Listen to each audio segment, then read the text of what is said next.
Eu não sei por que a resistência, né, Vitor, esse apelo pelo voto impresso. Eu não sei por que essa resistência de autoridades no Brasil, de ministros no Brasil, aqui nos Estados Unidos também.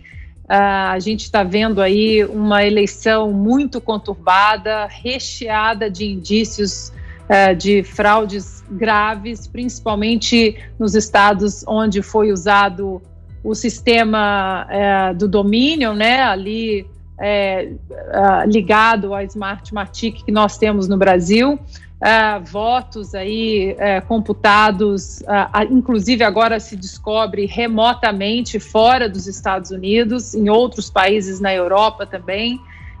Então eu não sei por que essa resistência do voto que demore um pouco mais. Ninguém precisa saber em 2, 3 horas. Qual é a vantagem de você se gabar de saber o resultado de uma eleição em 2, 3 horas, se esse resultado a população não está tão certa assim da lisura desse resultado?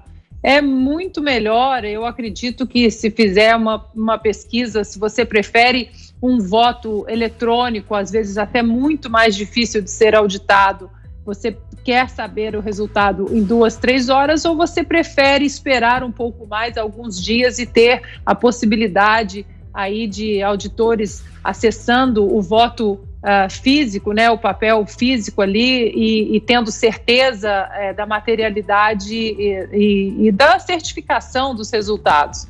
Essa resistência é muito interessante, difícil entender essa resistência.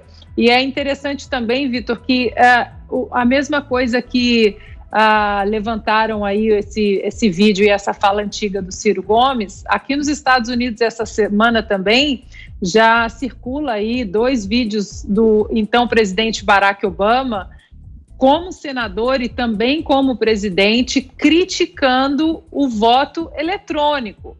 E agora o partido do Barack Obama, os democratas, eles querem que da dia para a noite mais de 75 milhões de pessoas, de eleitores aí do Partido Republicano, que eles simplesmente acreditem que Joe Biden teve 80 milhões de votos hoje aqui, sendo que hoje aqui na Califórnia, na progressista Califórnia, os republicanos tomaram a 4ª cadeira dos democratas na Câmara. E os números simplesmente não batem, Vitor. Aqui na Califórnia, os republicanos tomaram a 4ª cadeira na Câmara, eles estão aí no caminho de conseguir manter a maioria no Senado, viraram várias legislaturas estaduais nessa eleição, mas está proibido questionar a lisura dos 80 milhões de votos de Joe Biden, muitos aí conquistados nas urnas eletrônicas do país. Diga, Zé. Olha, essa história de voto impresso é tão antigo quanto essa fala de Ciro Gomes. Isso é besteira, isso é loucura. Ciro Gomes ainda defende o voto aberto. Sabe por quê? O voto impresso. Sabe por quê? Isso é ideia do Brizola. É uma insistência do PDT. Foi o PDT que apresentou uma emenda na Câmara dos Deputados para colocar o voto impresso. Chegou a ser experimentado no Brasil e é óbvio, se você imprime o voto e manda o voto para a memória, é evidente que vai dar a mesma coisa. E já houve essa proposta aí do voto impresso acoplado em várias urnas eletrônicas, não em todas, mas uma amostragem. E é evidente, se você tá ali, confirma, aparece, confirma, aí vai um voto impresso para cá e o eletrônico para a memória, não tem como dar diferente. Não há como. O Ciro Gomes é do PDT. O PDT, repito, é traumatizado com essa história de fraude eleitoral, com aquela história do Rio de Janeiro, em que o Roberto Marinho estaria aliado a uma grande corrente para fraudar as eleições do Rio de Janeiro, e ele gritou e tal, e ganhou a eleição. Brizola. Isso ficou um trauma no PDT. Quanto ao Ciro Gomes, o Augusto tem toda a razão, ele pula de partido. Eu vou te dizer aqui, 77, Ciro Gomes era da Arena, 82, do PDS, 86, PMDB, 88, PSDB, 98, PPS, 2003, PSB, 2014, PROS e 2015 está no PDT, que defende essa história ridícula de se votar através de voto impresso. Isso é um recuo. Ana, isso é fake news. A Arte Martic não fornece urnas eletrônicas para o Brasil. Isso é oficial. É uma empresa especializada em voto eletrônico, fornece para a Venezuela e para outros, são 10 bilhões, eles dizem, de votos contabilizados pela Arte Martic, mas não faz para o Brasil. Por outro lado, as urnas eletrônicas não são segredo de polichinelo do Tribunal Superior Eleitoral ou do TRE. Isso é auditável.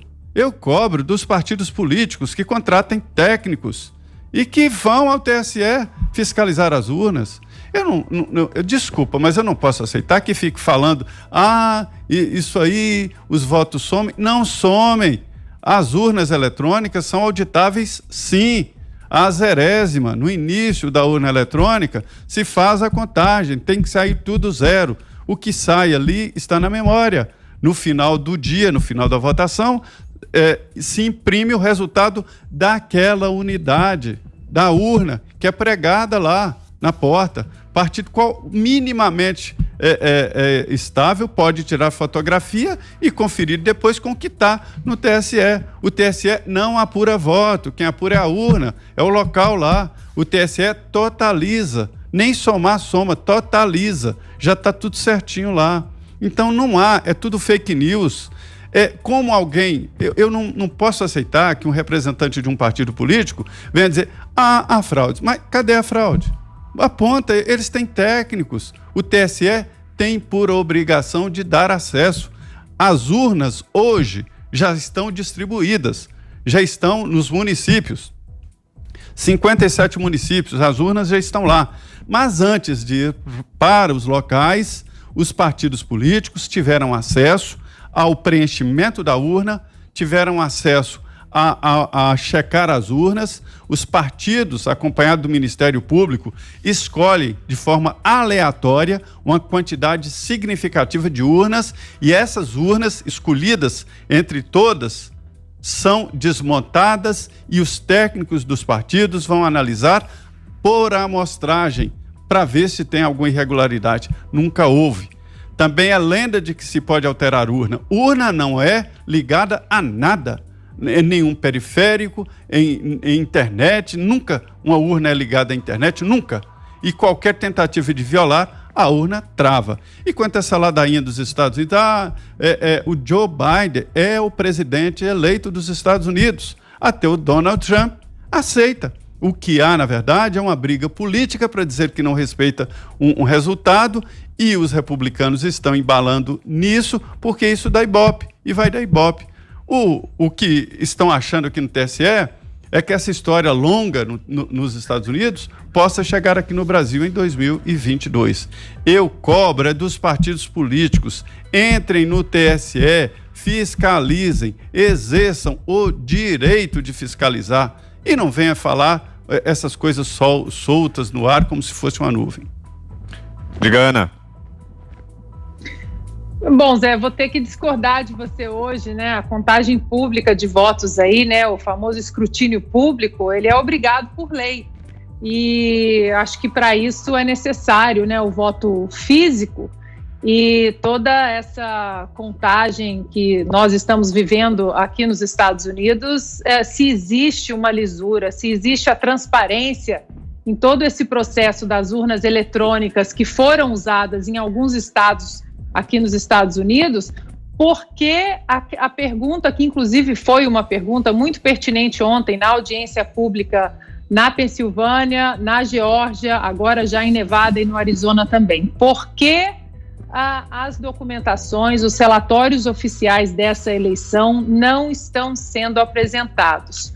Por que no meio da madrugada, na Pensilvânia, por exemplo, quando Donald Trump ele tinha uma vantagem de 700 mil votos, por que a contagem parou? E quando as urnas eletrônicas foram ligadas de volta, algumas horas depois, Joe Biden tinha então num lote de 600, quase 600 mil votos, Joe Biden tinha 570 mil votos e Donald Trump 3.200. Mas, além disso, Zé, ontem teve uma testemunha que é um expert, um perito da segurança cibernética da Marinha Americana, um veterano de guerra que esteve aí em várias guerras e serviu os Estados Unidos.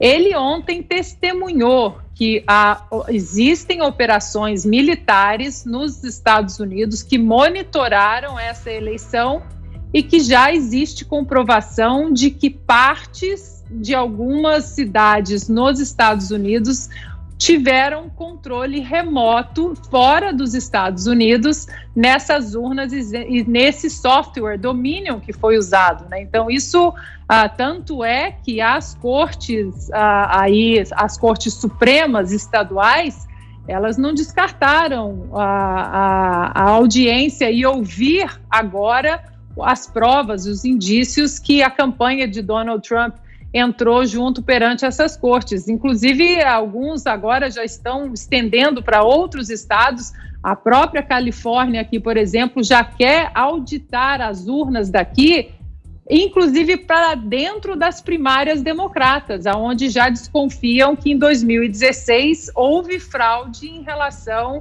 a Hillary Clinton aí fraudando o resultado de que Bernie Sanders teria uma larga vantagem aqui na Califórnia em 2016 e que ele seria aí o nome, então, do Partido Democrata nas eleições daquele ano.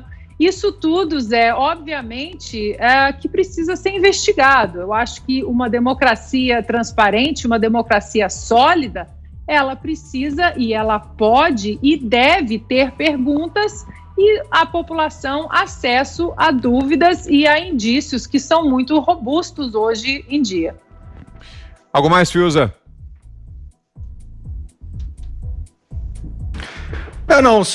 Eu acho que é bom esse princípio da gente também não ficar com teorias conspiratórias duvidando de tudo. Eu acho que o meu ponto não é esse, assim, vamos considerar então que o sistema brasileiro ele é uma arapuca para fraudadores, né? Eu não acho que seja por aí, não.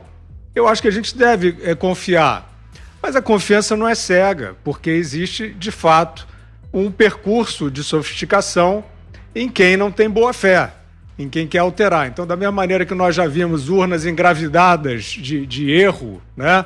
Você aperta um número, aparece um outro candidato. Já vimos isso pontualmente, não estou querendo dizer que houve uma fraude sistemática desse tipo no Brasil.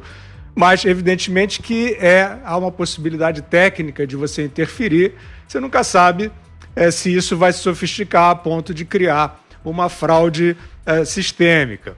Sobre a eleição americana, de fato, o Joe Biden não é o presidente eleito dos Estados Unidos e não sou eu que estou dizendo isso.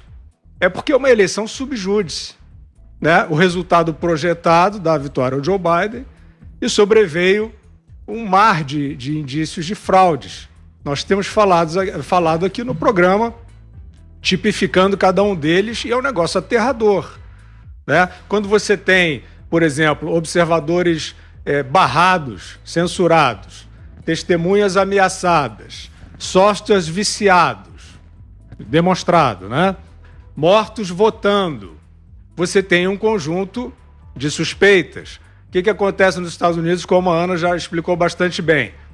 Essas suspeitas estão sob investigação, por isso não há uma certificação, por isso o Trump não concedeu, não é? Aí a fake news é essa, quer dizer, que o Trump concedeu. O Trump não concedeu, né? O Trump disse que vai até o fim na investigação e no momento em que estiver concluída a investigação e o colégio eleitoral der, eventualmente, se isso vier a acontecer, a vitória ao Joe Biden, eu acho que provavelmente Donald Trump vai reconhecer. Mas isso não aconteceu até agora. Então, tratar o Joe Biden como presidente eleito é uma precipitação. É uma precipitação que é preocupante. Eu acho que, em parte, nos dá mesmo a sensação de que quem está procurando sustentar que a eleição está sob júdice e precisa chegar ao fim, dessa apuração para consagrar o presidente, parece que é uma teimosia, que é uma insistência, porque de fato, de uma maneira atípica, a imprensa quase em bloco entrou atropelando, tratando de transição, etc. Eu sou contra isso. Eu acho que o quadro da eleição nos Estados Unidos da América é totalmente atípico, principalmente pela Covid. A forma de votar foi totalmente diferente, né? Os malotes chegaram em horários. Foi uma bagunça, a gente já descreveu aqui. E tem realmente, né, uma virada sobrenatural do Joe Biden numa madrugada, e isso tem que ser apurado direitinho, porque não é uma questão de republicanos ou democratas, é a questão da democracia americana e mundial. Se você abre um flanco assim para uma vitória no grito, que é o que está se tentando, não aqui no programa, evidente, mas esse suposto consenso, né, que nos leva até a achar, bom, já foi, né, já passou, vamos tocar em frente. Não é isso. Está sub júdice, tem que se seguir até o final a certificação, e uma vez certificado, o presidente estará eleito e será empossado. Vamos lá, Zé, rapidinho, preciso fazer um intervalo na sequência. Diga aí, Zé, para fechar. Só para dizer o seguinte, eu não estou defendendo o Joe Biden, eu acho que ele será péssimo para o Brasil, será péssimo para os Estados Unidos, mas foi uma decisão. Fiuza, a história é a seguinte, ele é o presidente eleito, tanto é assim que a transição já está legalizada e encaminhada. Se está sub júdice, e depois será outra notícia, outro comentário, assim como no Brasil. A eleição aqui está sub júdice. Existem 5 processos no Tribunal Superior Eleitoral pedindo a cassação da chapa Bolsonaro-Moro. Estão lá, vão ser julgados, podem cassar, mas não é a realidade. A realidade é que o presidente Jair Bolsonaro foi eleito e está na presidência. E o processo é diferente do Brasil, e essa história de urna engravidada, isto é fake news. Aquilo ali foi uma gravação numa urna de demonstração que não tinha os nomes dos candidatos. E aí alguém foi lá e a pessoa foi identificada e processada por fraude, foi lá e gravou, digitava o número, aparecia outro, porque a urna estava preparada para demonstração, era treinamento, não tinha nada a ver com urna. Aquilo ali também é fake, assim como essa coisa de Artimatic que fornece urnas para o TSE, não é verdade. Então eu estou defendendo o processo. O Joe Biden será terrível para os Estados Unidos e principalmente para o Brasil. Nós devemos temer esse novo presidente que está eleito. Se houver mudança, que seja. Eu até torço para que isso aconteça. Mas no momento já existe uma transição nos Estados Unidos. Agora 7h14.